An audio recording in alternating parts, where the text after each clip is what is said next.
Mate, where have you been? What are you talking about? You said let's go on. It was about 7 or 8 weeks ago. You said to start Every this. single week, every single Tuesday, I've been sitting here at 9 o'clock. Where have you been? It's just ridiculous. How do you think that makes me feel? Well, what, Matt? We're live. Hi, I'm James, And I'm Matt. and on this week's episode, we're back for season 10. We are talking all the stuff that we've missed for the last 7, 8 weeks. God knows how many weeks. It's the longest break I think we've ever had, Including other each than other, the time when we stopped the show. Yeah. But there's loads to talk about. We've got Marvel stuff. We've got. I went to a gig. We're going to talk about that. We've got a new question from Mark, and Matt might even have a funny story up his sleeve. I do. Just a little one. But if you have missed us, which I'm sure you have, we hope you have, don't forget you can always, even when we're not here, keep track of us on YouTube, because all our videos are there. On Facebook, all our videos are there now.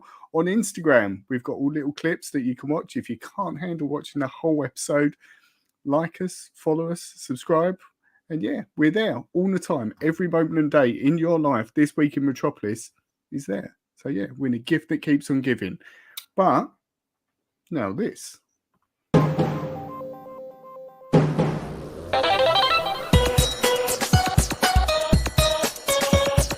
Hello and welcome to This Week in Metropolis. We are back. Welcome to season 10 of This Week in Metropolis. Matt, how you been? You missed me, obviously. Just a little bit. Sometimes late at night while I'm laying there and I'm just thinking, I wonder what James is doing now. Like that sort of thing. It feels like it's been it has been a longer break than usual, granted. Yeah, it has. But it's also given us a chance to kind of take a step back and weigh up whether we want to carry on doing this. We've even got background music now, just see whether the relationship is worth saving. You know, that's that sort of stuff. Lots of counselling, lots of talking about stuff. Yeah, talk about our feelings. Talk about our feelings, just getting it out there. But in all seriousness, the break has been nice, and I think it has been a chance to regroup. I've had a complete break from social media, which is I thought you was going to say a breakdown. Complete breakdown. And then I came off social media because of the breakdown. Again, it's been lovely. You know, it's just getting creative, doing stuff. Wonderful. So, yeah. There you go. But it feels so good to be back. And the reason it feels so good to be back is we had a little sort of a reintroduction, let's say, to us being on air and being together on air, in that we were absolutely honoured to be featured on BBC Radio Norfolk, which was an absolute blast to be involved in it. I think James can tell you a little bit more about how that happened, really. Yeah, well, thank you, because I was going to say a massive thank you to the Now Worse podcast. They were the ones that actually told us, to get involved if we were interested. I think they had done it a little bit before us and got invited on. That's up in Yorkshire, on BBC Radio Leeds, I think. Or is it Yorkshire? I don't know. But, the girls up there, great show. I mean, it is a very funny show. We've listened to them before.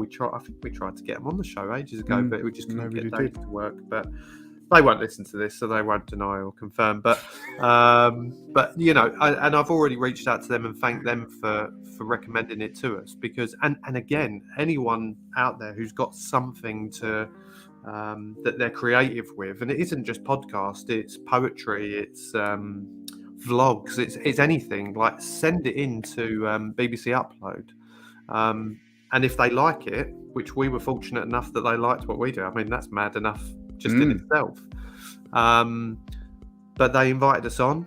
It was a pretty quick turnaround as well, wasn't it? It was only 2 or 3 weeks, and that's another reason why we kind of postponed getting started again, because I think originally we were looking at starting at the beginning of this month, weren't we? Yeah.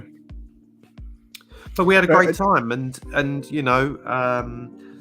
shout out to Sophie Little who interviewed us and gave us her time as well. We were on there for about 10 minutes. And then they played a large chunk of our episode as well, which again and that wasn't just BBC Norfolk, that was BBC Suffolk as well. So really, really proud moment, I think, for me and you, Matt. Yeah, definitely. Proud moment, amazing experience, and You get emotional. I'm just wiping tears away. And the moment, it was amazing. To be able to tell your friends and family, oh, listen to BBC Radio Norfolk, we're going to be on there, and on there live as well, which was really, really cool. But as James said, anyone, and any of our friends that we know do podcasts and do stuff and put stuff out there. The upload show is all about that, and it will. Don't think that just because we did it in Norfolk, it's only for Norfolk. It's not. It's national as far as we're aware. So if you upload it, you're then approached by whoever your local station is. So amazing stuff. Absolutely really good, amazing, and you can listen to it. Importantly, James has put the link in our Instagram bio, so you can check it out. We'll be on there for the next 30 days, so you can actually see what we're doing. Or what we were doing. You can indeed. And already I can see there's a few people in the chat at the moment who have joined us. Shane from Dawn of Comics, how you doing, buddy? Good to see you. See you typing. And also Isla's here as well. Hey guys, and well done on BBC Norfolk. So thank you so much, Isla. And Shane, yes, I think the quiz could be submitted. I think you should, because that'd be an awesome thing to definitely put there. Definitely. Yeah. And speaking of the quiz, there is a new Dawn of Comics quiz coming up in the near future.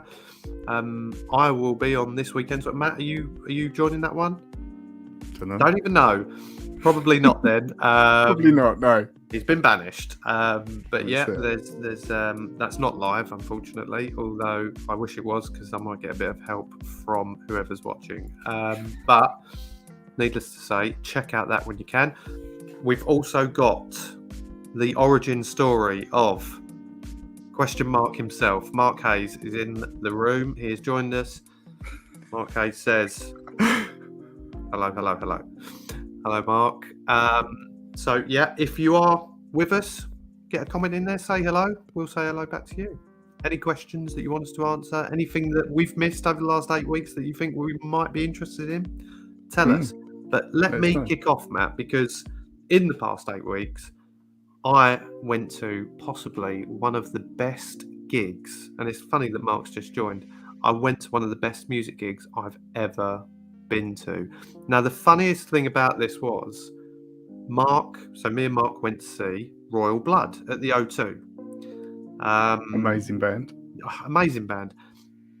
But in my head, I always thought there's got to be more to it. There's got to be, it's just there's only two of them, one playing drums, one on bass guitar. But I always thought there's got to be, in the background, there's someone else on a someone behind the curtain doing something else. Someone on a keyboard, something like that. And I couldn't believe it wasn't. Yeah. It is literally just them. And one of my mates who's actually been in a band was telling me all about it. He used to play bass, and he was telling me just how much of a skill that is. That the lead singer for Royal Blood, I couldn't tell you his name. Let's call him Jeffrey. Let's call him Jeffrey for the Jeffrey, a strong name. Cool. Jeffrey, it's a skill that he's got, and it's all to do with the pedals, but it's not even just that.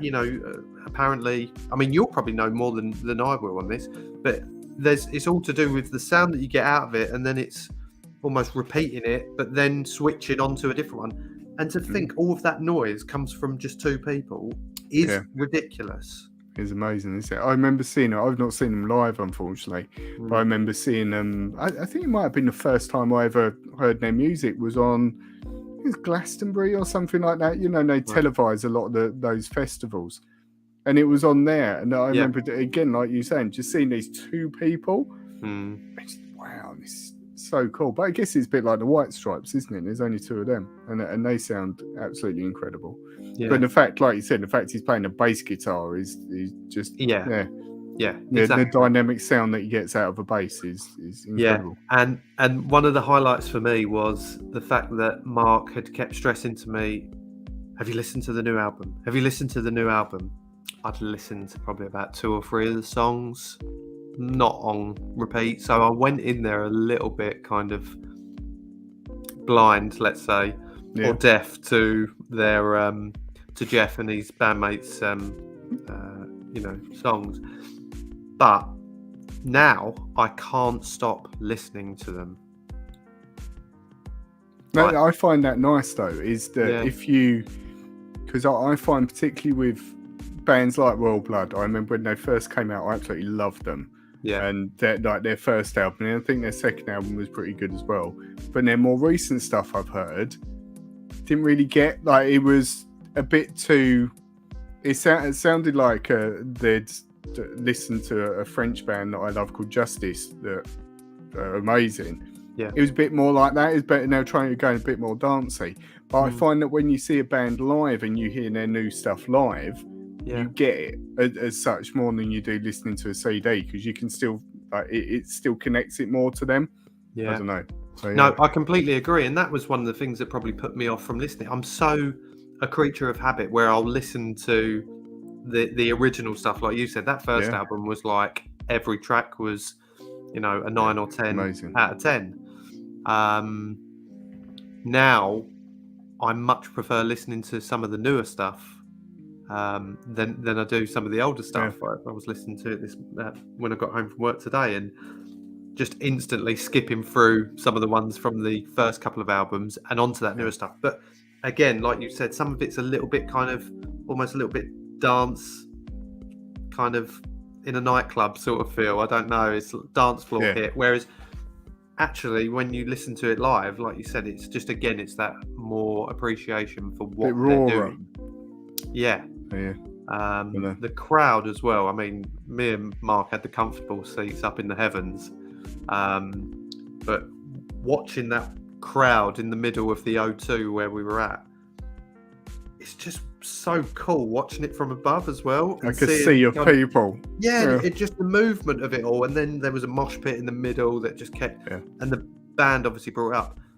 The one thing I did have a little cheeky bet with Mark about was, this wasn't long after the sad news about Taylor Hawkins. Yeah.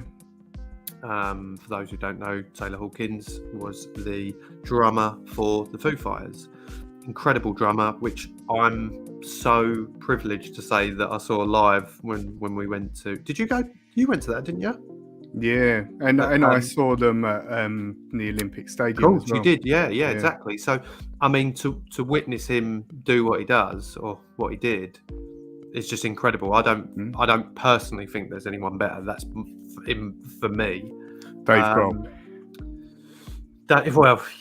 But I don't think I've ever really seen Dave Grohl as a drummer. I've always just known him as the lead singer of the Foo. But even he done. But the fact that Taylor Hawkins was the drummer for Dave Grohl says how good Taylor Hawkins is as a drummer. Exactly. It is the way to look at it.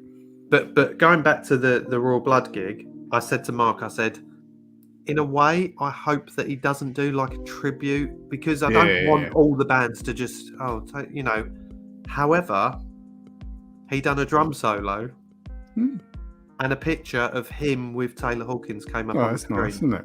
Yeah. And I think that kind of, I mean, I lost the fiver,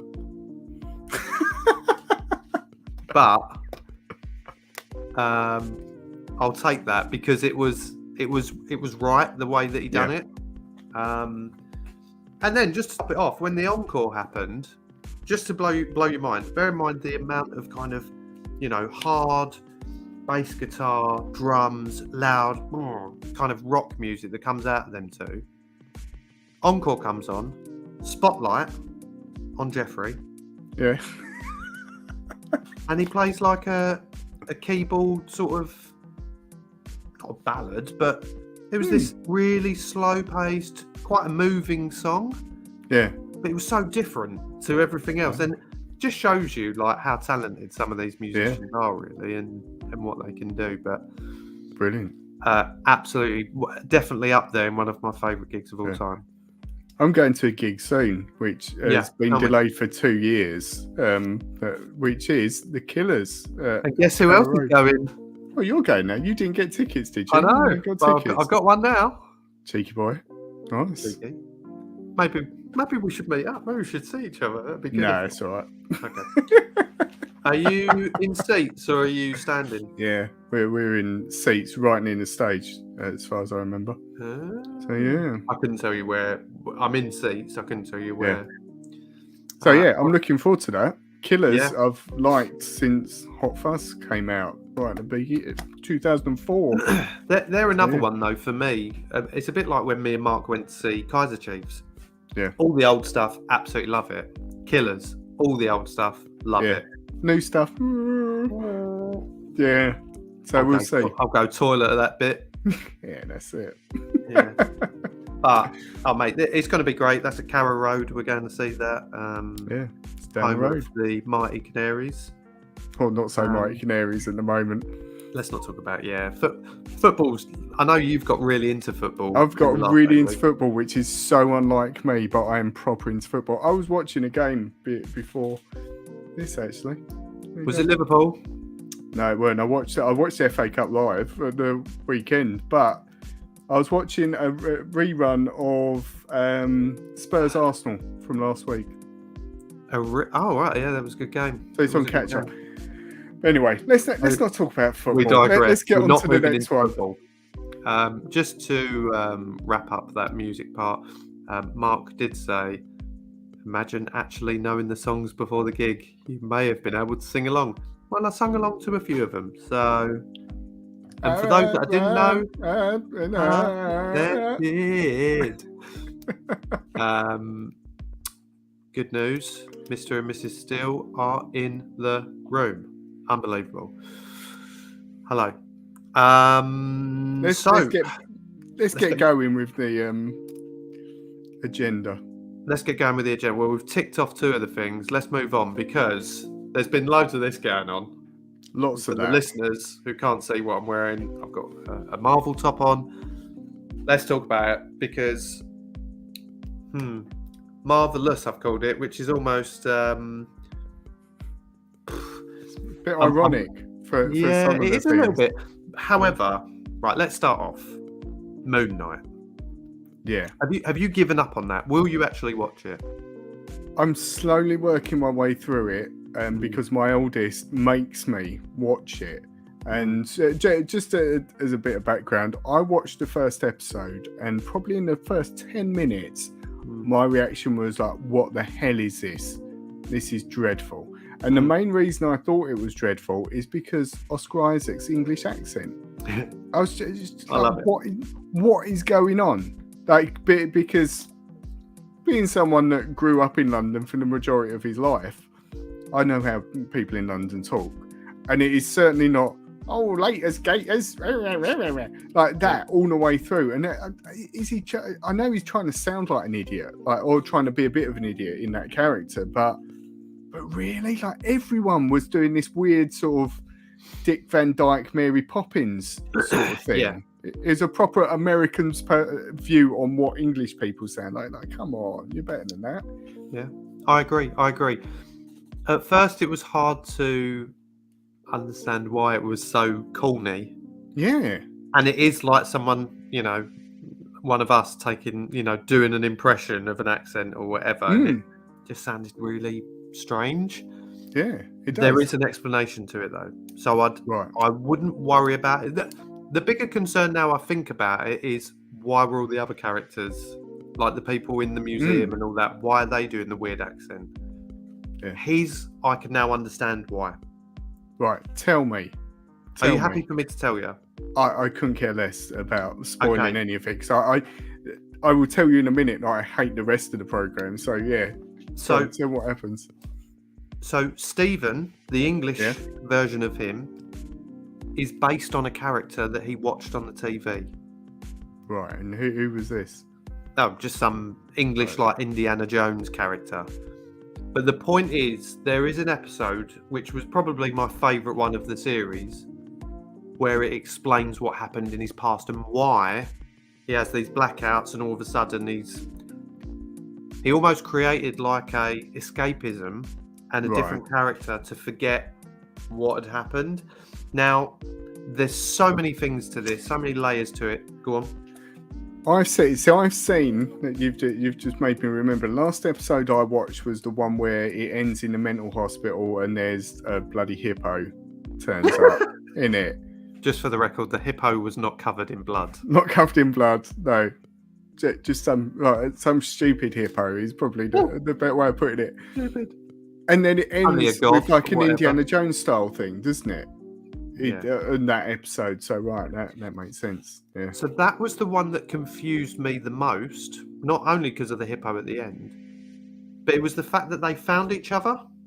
Yeah. So Stephen, or Mark, the American version of Oscar Isaac's character, found Stephen in this mental asylum or whatever it was after Mark or Stephen, I can't remember which one, had been shot. Stephen, because Mark had been banished to that little stone thing by then, hadn't he? Or had he? But yeah. Oh, but this is what I'm saying. That's where I mean, listen, the whole show, I just couldn't grasp it. Me and Mark watched the finale together. How many episodes are there? I want to say 8. You're not far from the end, though. I think you're two from the end. I feel like it's episode 4 that I last watched. I don't know. But either way, I would see it through. 100% see it through. I've actually watched the finale twice. Right. I watched it with Mark, and I came away from it going like, what? I've watched it again, and I kind of get it. But there's like layers to it, like what's real, what's like in between. That whole asylum thing, I believe, is like the in between of moving over to being dead.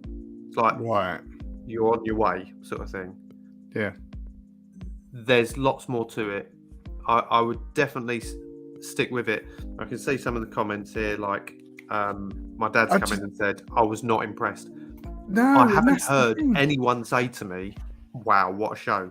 You know, I the primary concern for me was the accent, but then just the story, like none of the characters I particularly liked. The story, I just felt it was just a bit of a chore, and there wasn't any of it that I really cared about.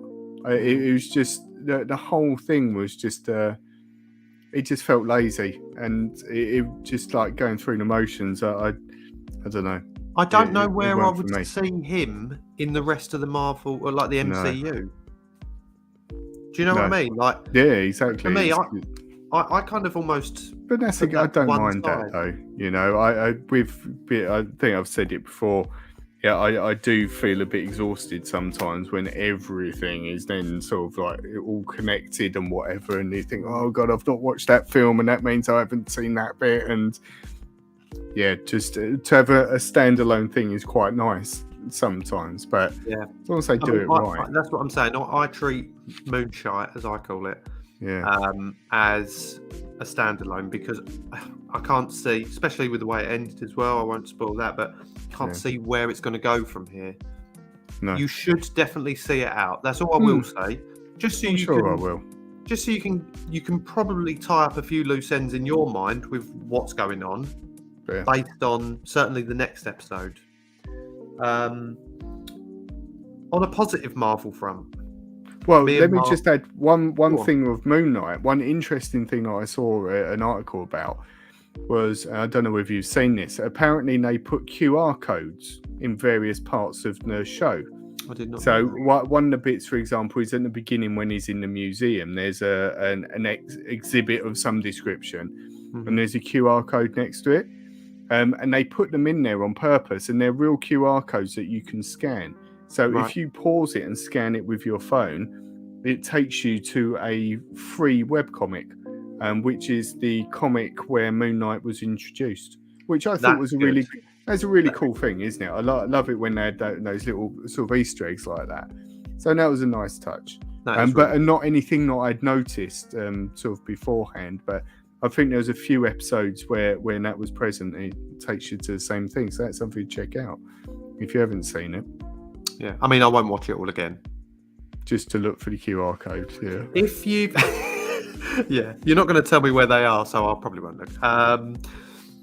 However, me and Mark did go to the cinema to see Doctor Strange and the Madness of the Multiverse. I want to say that's what it's called. Close enough. I'm not joking you, Matt.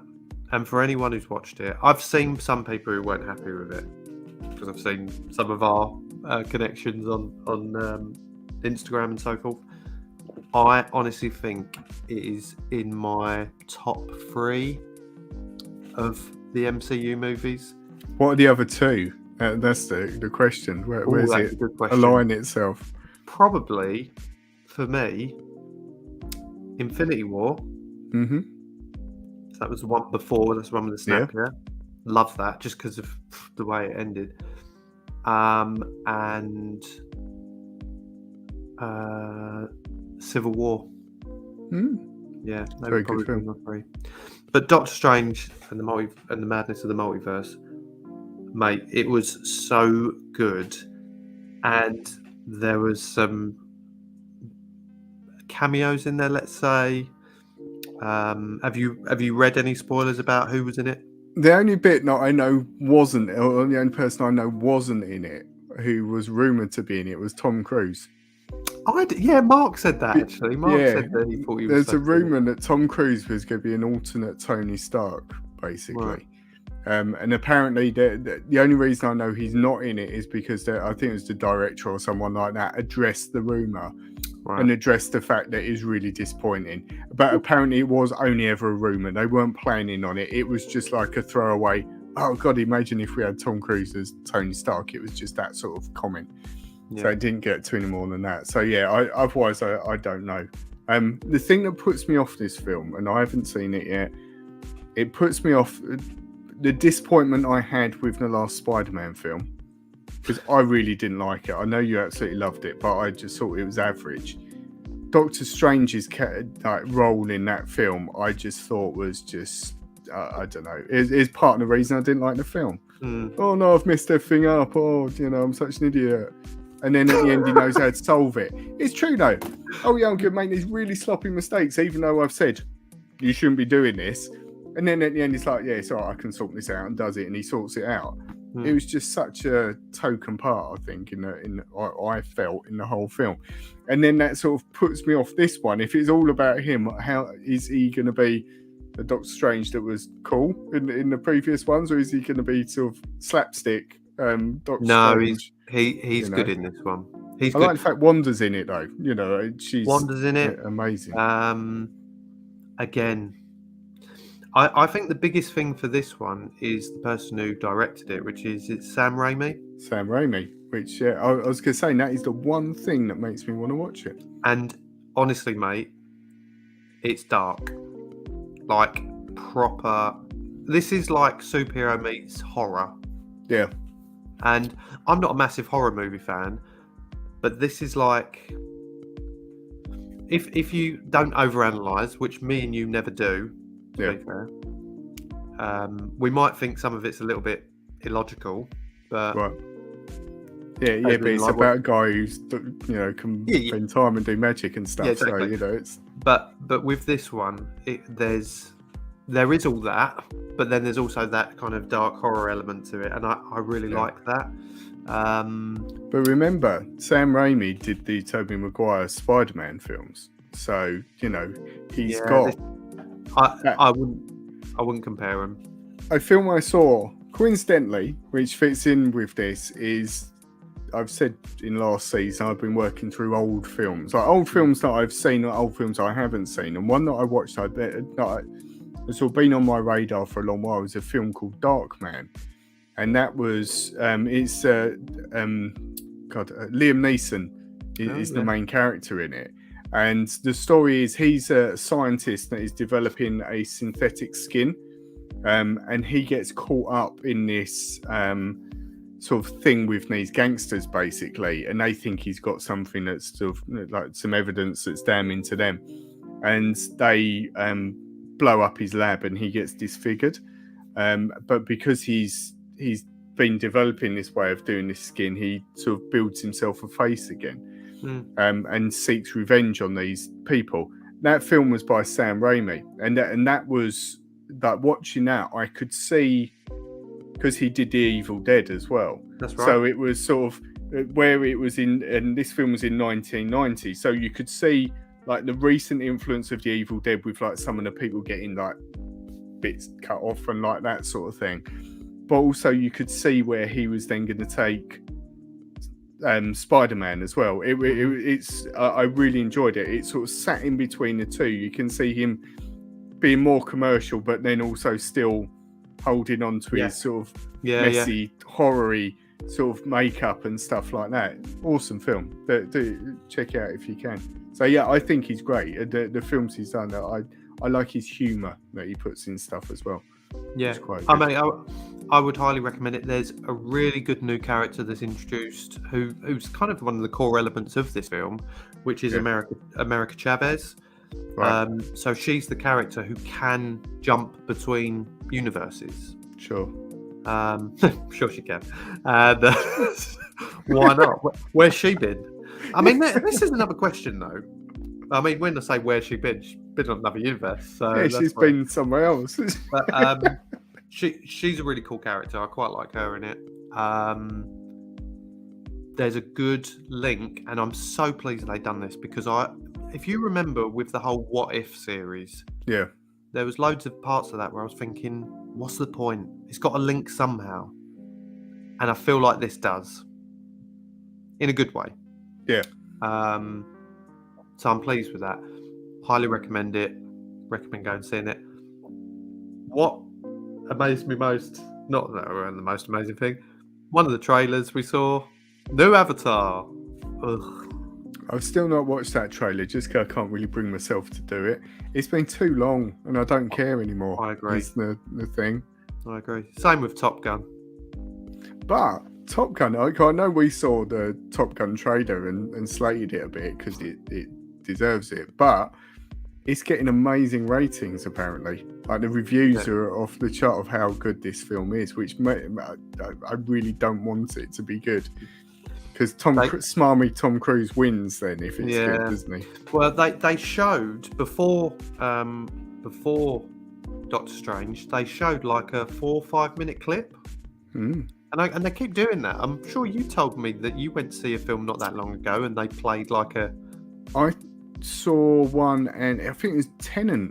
It was like a 10-minute Tenet sort of clip or something like that.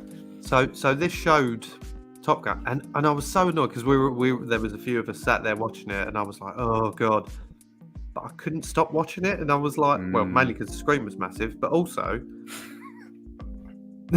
where else can I look? No, but mainly, but literally, annoyingly, I thought it was quite a good clip. What happened in the clip? We need to know context. Like it was a challenge to the other pilots, like you've got to try and take me down, essentially. Maverick. So it's basically in the first film when they're trying to take out Merlin, and Maverick and Goose fly under like the limit in which they do to get him, and they go, it doesn't count. You've broken the rules. Yeah, but so it's still a remake in the first film. There was a forfait for all these young recruits if they got shot down or whatever, not literally. Yeah. That was it essentially. But then I've never seen the first one. You should watch the first one. Mark did text me last night, and I'm sure it was last night, and said I'm about to watch the first Top Gun. So I'm intrigued to know what his thoughts are on it. We've had a few comments here just to wrap up the Marvel stuff. Shane's got a few things. Can't compare them. SpiderMan movies were good. He liked the Sam Raimi ones. He's also said the first Darkman was awesome. There were sequels. Sequels were okay. I didn't even know there were sequels, Shane. So that's enlightening in itself. Yeah. Mark also says Feige has confirmed that the actions of Sylvie and Loki in the finale of that show has meant that the events What If, Multiverse of Madness and No Way Home all possible, which I think is really interesting.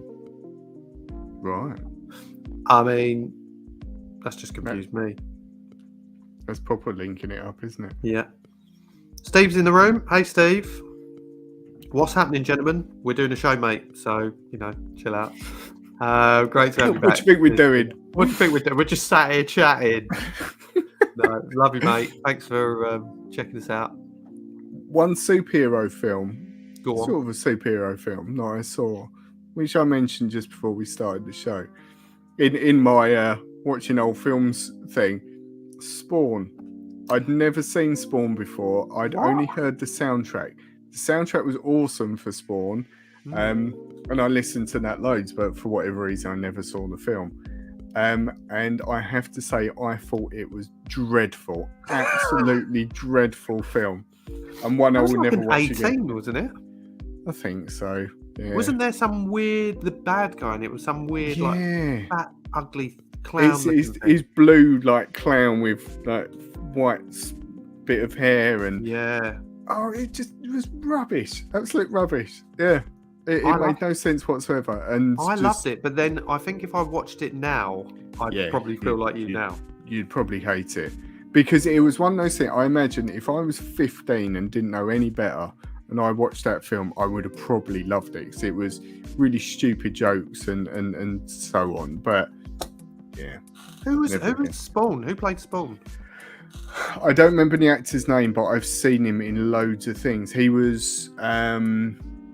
I think he was in The Dark Knight as Gambit. I'm sure it's the same actor. You know the guy that Joker puts the pencil through his eye?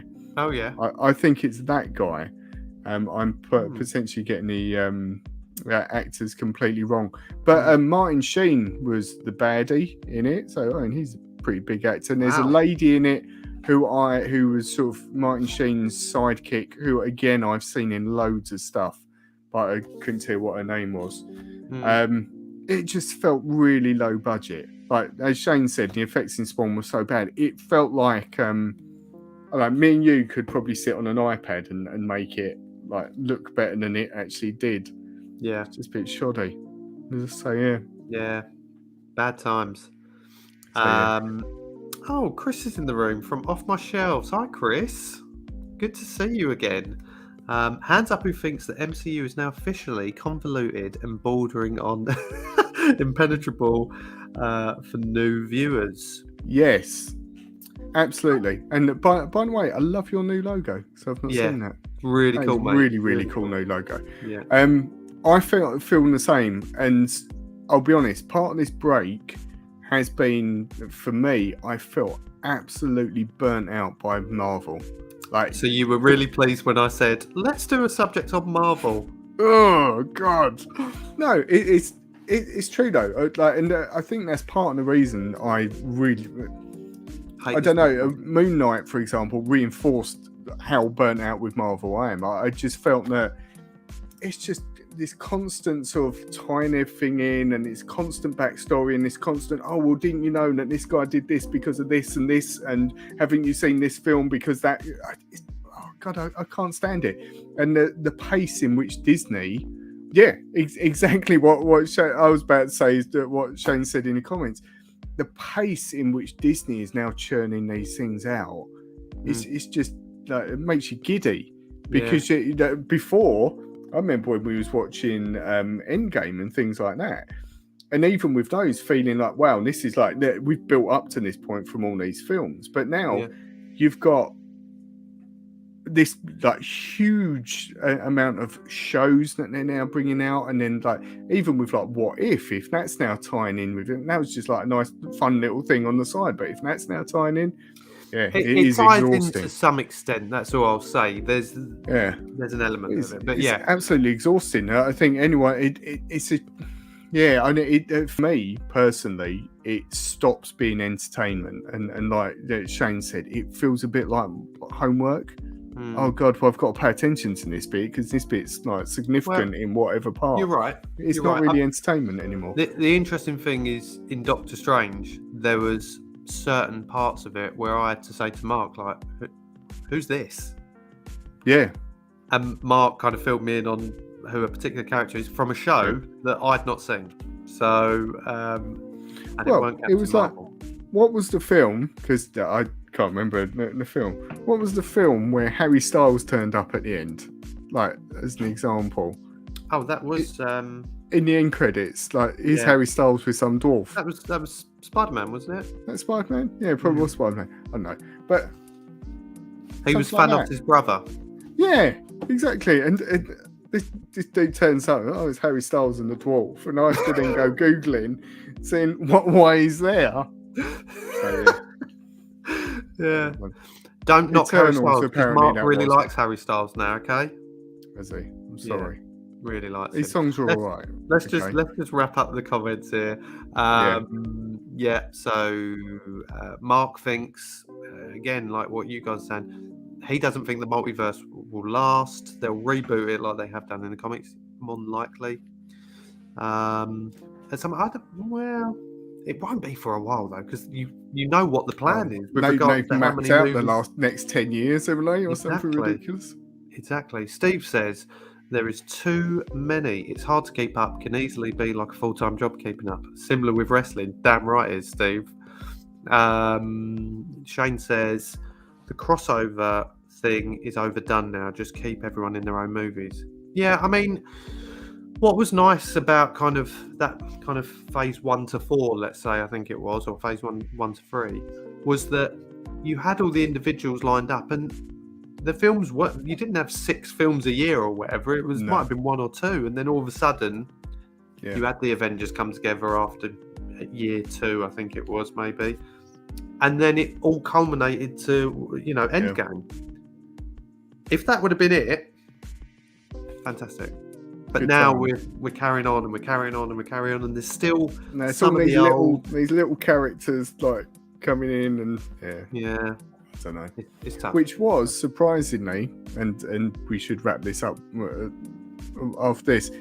That is why, and I didn't realise that it would feel like that. Watching the Batman, you watched it again, didn't you? Yeah, it was just like, here's Batman. He's doing this. His character. The bit that spoiled it for me was having the Joker referenced in it. Personally, I don't think you needed to. But on second watch, I appreciated it a lot more for what it was, and it was again just nice watching it and thinking I don't have to think about anything apart from what's happening now, and that was cool. I spoke to a very old friend of mine yesterday. Tony, if you're listening, I hope you are, and Mark, it's not my ex-girlfriend, and we were talking about the Batman, and he said to me, have you seen it? Now Tony is in his 70s, I want to say, loves all that, absolutely loves it all. He said to me, possibly the best, and bear in mind he's seen them all, like you and I, best Batman film ever. Controversial. Best Batman ever. Wow. And best story. Like literally, I mean that's his opinion, and that's what which it's all is about. Great. Yeah. But I love the fact that someone had that much high praise for it. Yeah. And exactly. It's not just a token tone, as I'm now going to refer to him as. He's not someone who's just seen one Batman film or a couple and then decided. Like that's from over the years, and he thinks he said I didn't think he was going to be that good, but he said he really enjoyed it. So well, let's move on. Let's move on. We've had enough of this. Yeah. Well, I'm going to just dim the music down for a second because we've had music playing for a little while now. And I hope you've noticed we've had music playing, because we was talking that we, when in the olden days when I used to edit it, I used to edit music under it. But since we've been live, we haven't had music, and now we can put music on. It's all but right. not for this. Hello, gentlemen. Thank you for having me back on. Exciting to be part of the new season. My question is a really quick one. Will you be paying £100 for PlayStation Plus Premium? Question mark. Oh, question mark. I'll answer that for Matt. No. I won't be, because I don't have a PlayStation. So that's me. Tick on no. For me, I do have a PlayStation. PlayStation 5. the PlayStation 5. I will. I renewed mine relatively recently, and that means I'll just have the PlayStation Plus Essential. Can you upgrade it? You can upgrade it. I won't be. What are your thoughts on it? Because that's interesting. Because me looking at it, I'll be honest, I've looked at what it offers, and it doesn't mean a lot to me. And that sounds a bit silly because obviously they're just games on a different console. But I think because PlayStation has a lot of exclusives to it, and there are a lot of games that I don't necessarily recognise. So, like looking through the list, I look at them and I think, well, I don't really know what a lot of those games are. Yeah. Do you think it's a good proposition that they're offering for the money? Do I think it's a good proposition? If you're someone who plays more than a handful of games, More than FIFA. more than the last 3 editions of FIFA, and I can safely say that because I have recently played FIFA 20 while I was getting my hair cut. Throwback. Throwback. That's not his haircut, it's the FIFA 20. I haven't got a mullet. But yeah, no, for me, no. I'd be interested to know what Mark's going to do because Mark is a big gamer and loves, if there's that whole back catalogue, and we talked about this before for Game Pass. Yeah.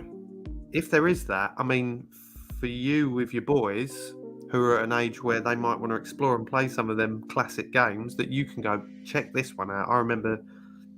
Yeah. What was some of them games we talked about before? I think. A good example of a game that sort of has been in my house for years. One because I owned it, but now also it's on Game Pass. Is Skate 3, and Skate 3 came out in 2010, so it's now a pretty old game, but it's still one of the best skate games there are. And Burnout. Burnout, yeah, exactly. Burnout as well, awesome game. There's all them classic games, and I do appreciate them all. It's just one of them things for me personally. I always think like once we're now moved on to PlayStation 5, Xbox, whatever your thing's called, the block, the Series X, I think. Series X, that's it. What you're looking for. It's so far advanced now with the games that come out now. Like, why would I want to go back and play like a really old game unless it's an absolute classic? Well, here we go. Well, just a comment on the Xbox side of things. I have Game Pass. I actually have 2 Game Pass subscriptions because I'm flash like that. Just because we've got 2 Xboxes more than anything. And from a point of view, I very rarely use it, but my 2 boys use it. It gives them the ability to have such a wide catalogue of games, not ordinarily would cost 50 quid each or something. True. And they can dip into them when they want. If they're playing with their friends, which they do the majority of the time, and their friend says, oh, I'm playing whatever it is, majority of those are on Game Pass. They can just download it and they play. Yeah. Perfect. But with the old games, a lot of what Microsoft are doing with theirs are they're enhancing them for Series X. So even though it's an old game, they're upping the resolution and doing the frame rate so that it's really high to match the current consoles and the current technology. So you're playing the old game. And like Burnout, for example, Burnout Revenge, that's been done to that. So there are some assets like some of the screens that they can't enhance as such, just because it's like an image, which you can tell looks, I don't know, 15 years old or however old the game is. But the rest of it looks like a new game, pretty much, because it's enhanced. So that sort of stuff, I think, is fantastic that can be done with it. So yeah, I'm a huge fan of this sort of thing. So that answers Mark's question there, I would say. So Mark has said to you, in addition to his own question, does it not intrigue you to go into those old games that you haven't played at all? Yeah. And new games. I mean, from just to sell the Xbox side of things, like with Game Pass, I had a look. I did a bit of research in terms of what Game Pass offers you, and it's similar price. Game Pass is $10.99 a month for it. which is Game Pass Ultimate. And what Ultimate gives you is games on the Xbox, but also games on your PC as well. So like someone like myself who has PC too, and the numbers are 459 games on your console and 421 games on your PC, which is huge. But some of the games, because there's EA Play on there as well, which you get for free with Game Pass, and because they bought Bethesda, I can never pronounce his name. Bethesda. You get their games as well. So like some of the games, like the big games you've got, Football Manager 2022 is on there, James, for example. Complete it, mate. Can you complete that? No. Surely that never ends. Yeah. But big games like Among Us, Minecraft, Sea of Thieves, Forza, FIFA, Halo, Gears of War, the Avengers game, Guardians of the Galaxy game, they're all on Game Pass. And they're all, either incredibly popular games sort of currently or new games. And a lot of the games, particularly the Microsoft ones, are day one releases. So, you get Halo the day it comes out on Game Pass. But there's a lot of... sorry, Matt, I don't think they're doing that, though, on PlayStation. I don't think they're doing the day releases. But that's my point. So I think that someone like PlayStation are in a way forced into a corner with this, because for me, as a non-PlayStation user, they've tried to keep going on there. Oh, but we've only got this game. You can't have this game. How long is that going to last? Especially with a new console that I've observed hasn't had a huge amount of games come out for it. You buy an Xbox, you've got an entire back catalogue of games there, ready to go. Even if you're a casual player, you don't have to invest in 60 quid here and there for a game. It's there for a tenner a month, and there's no commitment. You can have it a month at a time or whatever. Yeah. And in Xbox Live, you get 4 free games a month as well. So great. So I think, well, that's the thing, and I do make the most of that now more than I did probably prior to having the PS5. Is there's 3 games a month with the standard PlayStation Plus and what I've had for the last year. I mean, even that's got FIFA 22 on it at the moment for this month, which is a bit mad. But then it is end of the season. There's only 1 game left, so there'll be a new version out in a few months. Although that actually leads to a good question that Steve has just thrown into the mix. I was going to bring this up, and I completely forgot about this until he said it. Yeah. So, what are your thoughts? Yeah, well, he's saying as a FIFA expert. Is he saying he's a FIFA expert or I am? I'm going to go with FIFA expert, definitely. What are your thoughts on FIFA separating from EA? Who would you like to see as the new gaming product for the franchise? I mean, the problem is FIFA went through a wobbly period when Pro Evo became the best football simulating game, or whatever you want to refer to it as, and then they bucked their ideas up, sorted everything out, refreshed it, and it became the powerhouse again. The thing that I've always liked with FIFA is the fact that it's FIFA. It's because it was licensed by FIFA, so you had all the kits, you had all the name rights and all that sort of stuff. But slowly but surely over the last few years, they've started losing clubs to Pro Evo. I mean, it doesn't change the gameplay. The gameplay is still miles ahead. I'll just be interested to see, because EA Sports will still be making the game, and it's going to be called, I think, EA Football, FC, maybe? I believe. EA isn't FC, it? that's it, yeah. So again, they're going through a bit of a rebrand, but the game itself should be the same. It just depends how they get around the naming rights and things like that. So it could be like playing Pro Evo in the sense that you haven't got all, it's Man United are wearing a red kit, that resembles their kit to some extent colour-wise, but all their names are different and they're called, Manchester. How would you feel about it? That's it. How would you feel about the game if you being a Man United fan, if you couldn't play Man United, or you couldn't play with Man United players and things like that? Would that take away the experience of the game? It take away the realism of it, definitely. Because you think now, like every player looks like that's what it's all about, isn't it? A version of the player.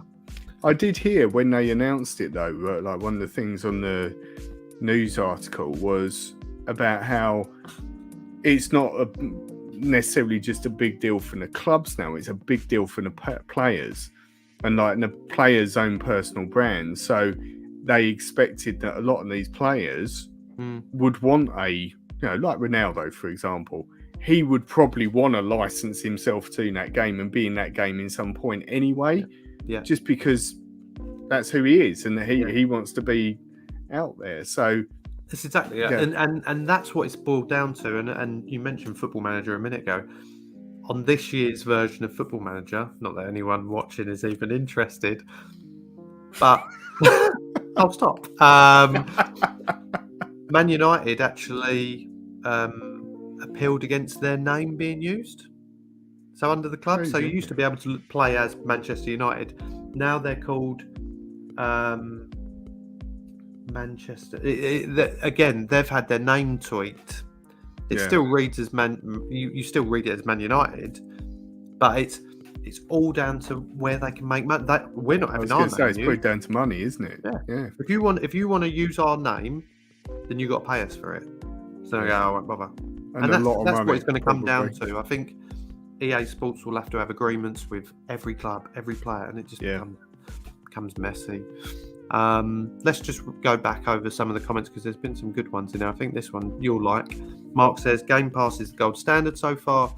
PlayStation are only offering time trials, and that's with premium. Exactly. So what's that all about? I mean, you can download a demo and have effectively a time trial of a lot of games. It's crazy. I know. I think it reminded me you saying about like the older games. Nintendo's online offering is very modest. I mean, it's typical Nintendo, so they don't really give anything away. But you have to pay the online subscription if you want to play an online game. So Mario and all those sort of Mario Kart, that sort of stuff. But they give you access to, SNES and NES games. Yeah. So it's a bit of a sweetener that you can play some of these old games that you've never played before. Like Mark said about playing old games. I played Earthbound recently, which I've never played before, but I've read loads about on the SNES. And great game. I mean, it gives you the opportunity to do that. Yeah. What I like here as well is a common theme, and just have a bit of nostalgia here from Shane and from Chris, both saying, you remember them days where you used to have to go and buy one of the cartridges or an actual game, whatever, and you wouldn't be able to do all this kind of online stuff. And slowly but surely, even I'm slowly going more. I mean, I've got a disc version of my PlayStation, but I can't remember the last game I actually bought. I think you bought me my last game. Guardians. You bought me Avengers. What was it, Avengers? Avengers you got me, Avengers. For Christmas. So, it's a lot of like FIFAs and things like that. I'll just get a digital version because I want it now. Do you know what I mean? Yeah, like, exactly. Like that kid. And quite often it's so much cheaper. Is the thing from a cost point. You can get very, very good deals. I think the benefit of having physical things previously, because of the cost, you appreciated them a lot more. I think with the digital ones, especially with Game Pass, you don't need to complete anything. You don't need to, you can play something for 5 minutes and then just delete it and then play something else. That's just how it is now. It's just like, it's the equivalent of Netflix, but for games. Exactly. Is really the equivalent, isn't it? And to wrap up this question mark, Chris has come in with a great suggestion for the next developer or whatever of FIFA, the next generation by Rockstar Games. The things you can do to the wags. Yeah, let's not get onto Wagger Christie or whatever they're referring to it as. It's all going in the news at the moment. Yeah, we're not talking about that rubbish. Anyway, Mark, thank you for your question. We hope you've got another one for us. And start thinking now so you're ready for next Tuesday is what we'd say. Top Gun related. Finish Top Gun. Make it Top Gun related. He's not finished it yet. If you're in the chat, you'll know that already. Matt, you've got a funny story to finish us off on. I have. It is very much finishing the show. Oh God, I've got to talk now. No, it's something which I'm going to share a picture of in a second. But I'm going to pose a question first. Have you ever had cereal, a bowl of breakfast cereal, without milk, but used something else, like another liquid, to put on there other than milk? Because I haven't personally. Like, milk, great, you know. Milk, great. But what else would you put on it? Some people do have cereal with water on, but I mean, I couldn't do that. Ridiculous, isn't it? Why I would never do that. Well, let me for the viewers, I will share this. Tropicana, the well-known orange juice, not on cereal, have created Tropicana Crunch. So cereal that is specifically made for orange juice. What kind of hell is that? Like, why on earth would you? What kind of hell is this? Yeah, it's mad. God damn. Would you try that? No. I'm with orange. I'll essentially drink it on its own. I'm not good with things like chocolate and orange together. So I'm definitely not going to be good with cereal orange. I mean, yeah, it's just not for me, mate. Not for me. Apparently, the thinking behind this is Tropicana did a survey, and how reliable this survey is, I don't know. But 15 million Americans have apparently tried orange juice with cereal. Seems like a lot, personally. And 52 million are willing to try it. So they made a cereal, which is sweet honey and almond clusters that you can absolutely, what's the term they use? Absolutely drown it in OJ is what they've said. Yeah. Yeah, I'm not up for this personally. No. It just sounds a bit weird. However, I think I would rather that option than what Isla's come out with. I've had vodka on my cornflakes one morning when I was still wasted. Now, apologies. In my head, Isla was a young 12-year-old. Who is Isla? She could still have vodka on the cornflakes. As long as her parents weren't looking, that is fine. Who is Isla? She's a friend of mine I used to work with many, many years ago, and is also a very, very talented artist on Instagram. So, yeah. Check her out. Exactly. Smiley Bean Art. I will check the exact. Oh, Smiley Bean. Cool. I'm the one who always likes your. There we go. Your stories that you put with us, and thank you for sharing all of our stories that we post out. Chris has said, my bowels or my bowls? Bowels react to a glass. Yeah. Of OJ. Oh, right. Oh. So that's it. So blow my morning routine more ways than one.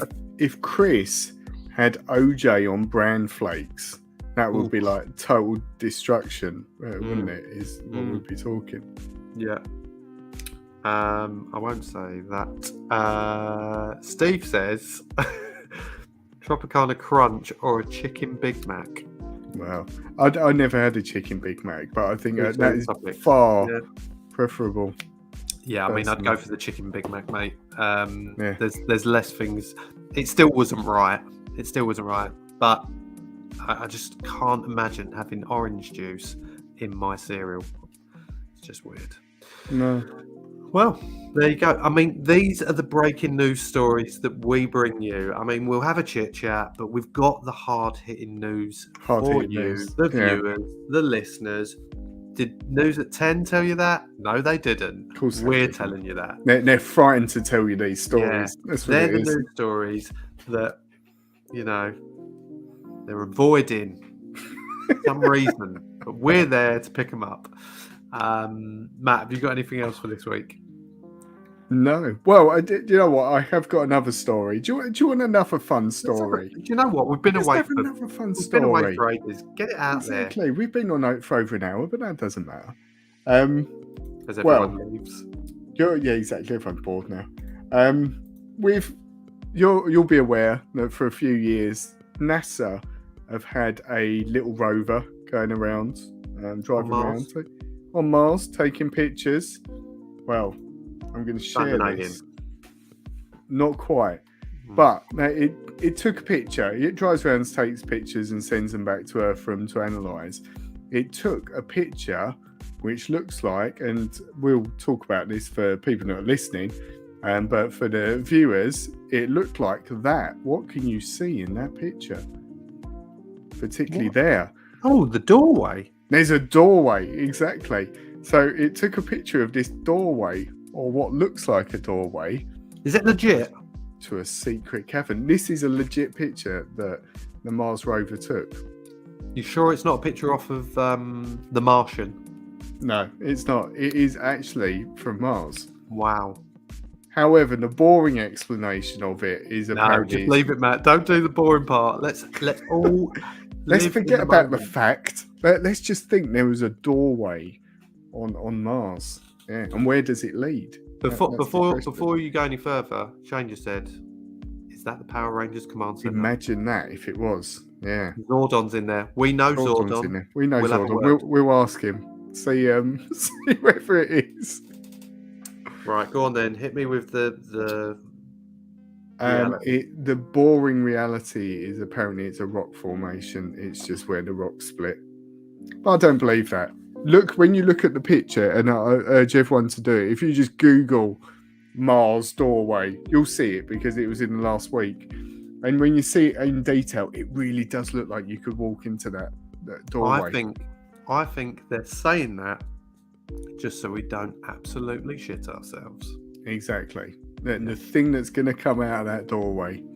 Insane. But I read a comment on I can't remember whether it was this article or another one, which was exactly true. It said, if the rover sees something like that, why doesn't like NASA or whoever say, got to check that out?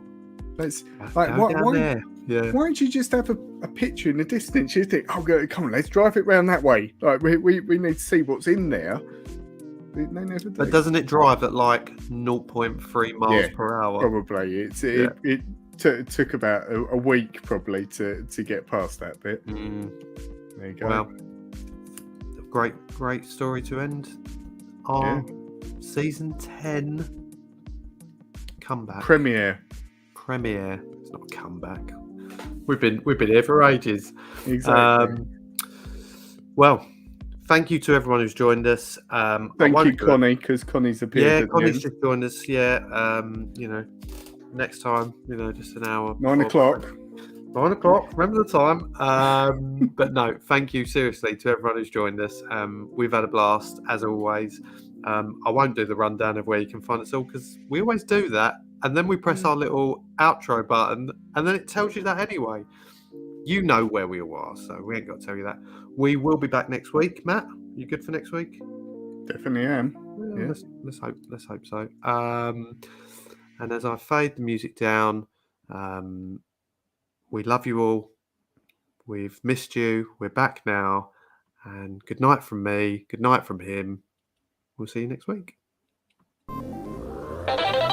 I hope you enjoyed that episode as much as we did. Don't forget to like and subscribe so that you don't miss any of our future episodes.